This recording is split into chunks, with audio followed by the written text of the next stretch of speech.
जुबैदा नहाकर बाहर निकली। उसने तौलिए से अपने बाल को खुश्क करना शुरू किया।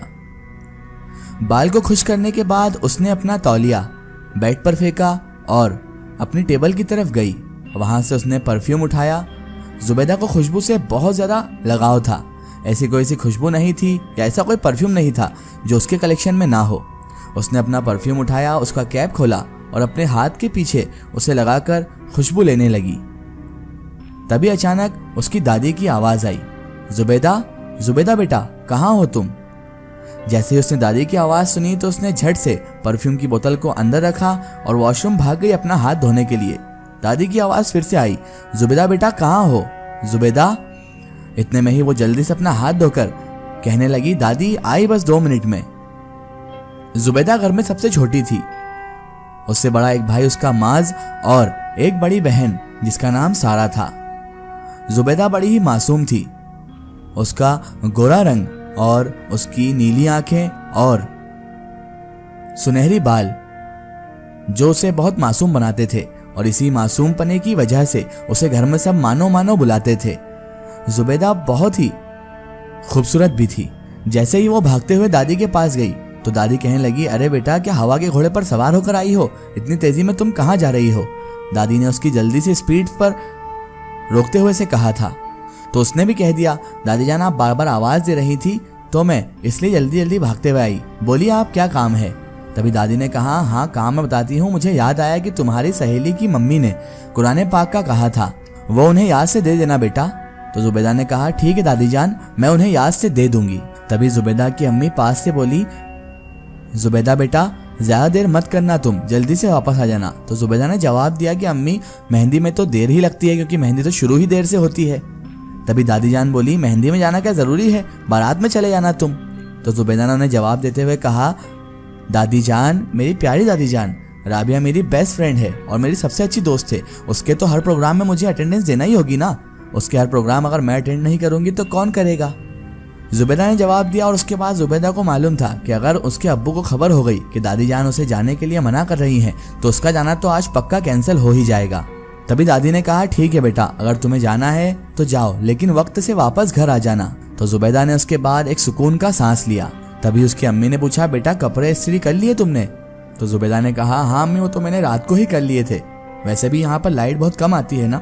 जुबैदा अम्मी और दादी को बातों करता छोड़कर अपने कमरे में आ गई और अपनी ज्वेलरी फैलाकर बैठ गई। तभी वो खुद कलामी करते हुए बोली, इनमें से तो कोई भी अच्छा नहीं लग रहा। तभी उसकी बड़ी बहन सारा ने कमरे में आते हुए पूछा, क्या अच्छा नहीं लग रहा जुबैदा? तो जुबैदा ने कहा, ये एयर रिंग। याद आया सारा अप्पी? उस वक्त सारा अलमारी से कुछ निकाल रही थी। तभी जुबैदा बोली, अप्पी आप मुझे अपना कुंदन वाला सेट दे दीजिए ना, वो मेरे सूट के साथ मैचिंग हो जाएगा और बहुत अच्छा लगेगा। तभी सारा बोली, ठीक है अभी मैं तुम्हें दे देती हूँ वो। सारा अप्पी ने इतना कहा और झट से अलमारी से वो सेट निकालकर अपनी बहन को दे दिया।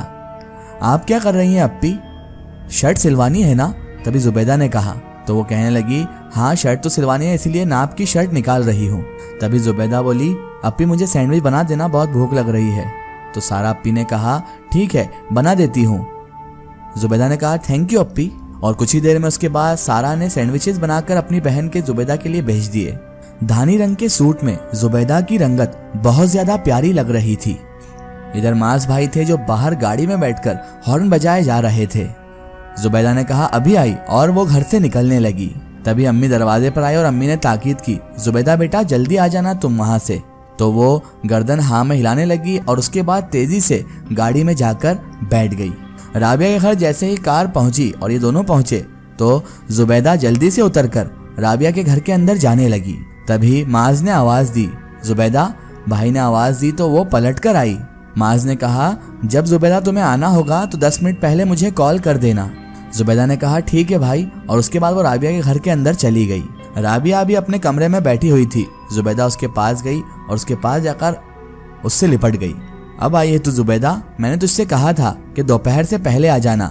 राबिया शिकवे के अंदाज में जुबैदा से कहने लगी। दोपहर?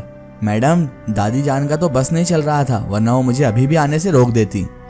जुबैदा बोली, अच्छा छोड़ो तुम इन बातों को, अब तुम मुझे अपने परफ्यूम के कलेक्शन दिखाओ। मैं घर से तो ऐसे ही आ गई हूँ। तुझे तो पता है ना राबिया, मैं खुशबू के बगैर हरगिज नहीं रह सकती हूँ। और दादी जान है जो मुझे खुशबू लगा के आने नहीं देती। जुबैदा ने सामने मौजूद आईने में अपने आप को संवारते हुए कहा था। सामने ड्रेसिंग टेबल पर पड़े हुए हैं जुबैदा, देख लो तुम्हें जो समझ में आए। तो जुबैदा ड्रेसिंग टेबल पर जाकर परफ्यूम देखने लगी। उसमें से जुबैदा ने एक परफ्यूम उठाया और खुद के ऊपर स्प्रे कर लिया और उसके बाद वो राबिया पर भी स्प्रे करने लगी। तो उसने कहा, बस कर जुबैदा, अब क्या मुझे परफ्यूम में नहलाएगी? ऐसा लगता है आज तो जुबैदा कयामत ढाकर ही रहेगी क्योंकि इतनी खूबसूरत लग रही है तू, राबिया ने कहा। तभी राबिया की अम्मी अंदर दाखिल हुई और कहने लगी, कैसी हो जुबैदा बेटा? मैं बिल्कुल ठीक हूँ आंटी, जुबैदा ने मुस्कुराते हुए कहा। तो उन्होंने कहा, ठीक है, चलो लड़कियों अब बाहर आ जाओ कमरे से, जल्दी से बाहर ढोलकी बजवाना शुरू करो, लड़के वाले आ गए हैं। और जुबैदा तुम राबिया को लेकर बाहर आना। जैसे ही राबिया की अम्मी ने यह कहा तो जुबैदा और राबिया की दूसरी सहेलियां और उसकी कजन सिस्टर उठ खड़ी हुई। फिर वो सब की सब राबिया को लेकर बाहर आ गई। मेहंदी के प्रोग्राम का इंतजाम छत पर किया गया था। राबिया को स्टेज पर बिठाकर तमाम लड़कियां ढोलकी लेकर बजाने बैठ गईं। जरा ढोलकी बजाओ गोरियों। जुबैदा इधर ढोलकी पर थाप मारती जा रही थी और बाकी बची हुई लड़कियां जोर जोर से गाने गा रही थी। जुबैदा थी जो धानी रंग में अलग ही चमक रही थी सबके बीच में। वो बहुत खूबसूरत लग रही थी और सबकी निगाहों का मरकज बनी हुई जुबैदा इस बात से बिल्कुल बेखबर थी और अपनी धुन में वो मगन थी ढोलकी बजाने में। उसे तो ये भी नहीं पता था कि वो यहाँ पर मौजूद इन सब लोगों के अलावा किसी अनदेखी मखलूक का भी शिकार बन सकती है और उसकी निगाहों के हिसार में भी वो आ चुकी है। ऐसा रूहानी हिसार जिससे निकलना उसके लिए नामुमकिन था। ठीक सामने पेड़ पर एक अनदेखा वजूद आराम से सो रहा था। नींद में होने के बावजूद भी उसकी नाक इंतहाई मस्कून खुशबू से टकराने पर मजबूर हो गई। उनसे नींद से बोझल अपनी आंखों को 3-4 बार खोला और उसने फिर अपनी नींद से भरी हुई बोझल आंखों को एकदम से खोल दिया और फिर उसके कान हवा में ऊंचे खड़े हो गए। एक खनकती हुई हंसी उसके कानों से टकराई और उसने अपने आप को खींचकर एक अंगड़ाई ली। सीधा होकर वो आवाज की सिमत हो लिया। वो एक के बाद एक शाख उतरकर नीचे आते जा रहा था और फिर वो सबसे नीचे वाली शाख पर आकर रुक गया। उसकी निगाहें आवाज की सिमत का ताक्कुब कर चुकी थी और फिर उसकी आंखें एक जगह ठहर गई। धानी रंग में मलबूस, सुर्ख और गोरी सी वो हंसी। उसे देखकर अपने गुलाब जैसी पंखड़ियों के होठों से वो गाने गा रही थी। उसके सुनहरी बालों की लटें हवा से बार बार झूल रही थी। उसका पूरा वजूद खुशबू में डूबा हुआ था। वो अनदेखी मखलूक हुस्न के इस नजारे में खो गया था। कितनी ही देर गुजर गई लेकिन वो बुत बना उसी लड़की को तकता रहा।